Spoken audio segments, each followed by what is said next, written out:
When launching a product on Amazon, you want to try to figure out what kind of budget you're going to need for that product. So what are the things that you want to keep in mind? Well, the first thing is you're going to need money for your initial inventory.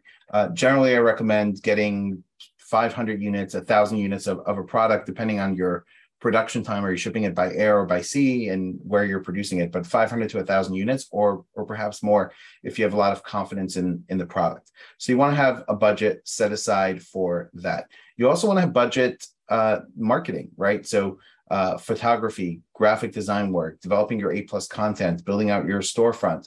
All those things need a budget, and you don't want to spend all this money on inventory and then not have anything left to really make sure your product shines and looks great and you're giving it the best chance possible to generate those sales.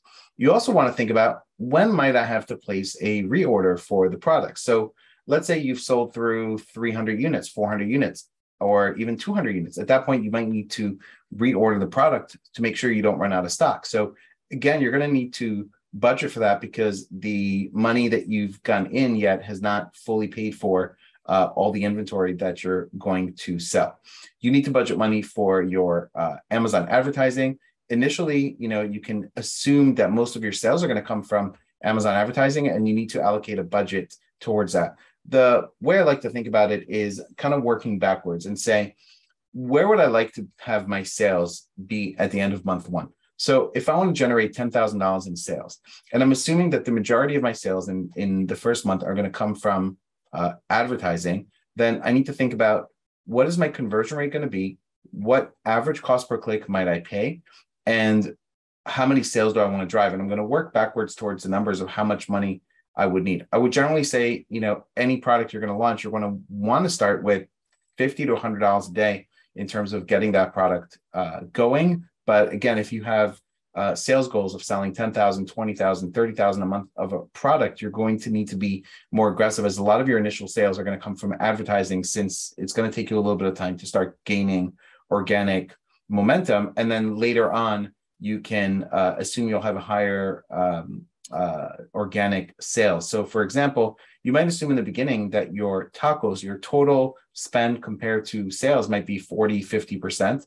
And over time, your goal is to reduce that, ultimately getting somewhere in the 20% range in terms of tacos. But in the beginning, a lot of your sales are going to come from Amazon advertising, and you need to make sure you have those budgets. But you really want to think about not so much of how much money do I need, but how much sales do I want to get, and what is my initial ACoS going to be. So let's take an assumption that you're going to pay $1 cost per click, which is not that much. There's many categories and keywords that are going to be more than that, but let's just say $1 cost per click, and that you're going to have a conversion rate. Let's just make it, round numbers, conversion rate of 10%. Okay, that means you're going to spend $10 in order to get a sale. 10 clicks at $1, $10. You sell one unit. Your product price is $15, and so you're going to have an ACoS of about 60-70% or so initially. It could be higher. So you want to work backwards and make assumptions on the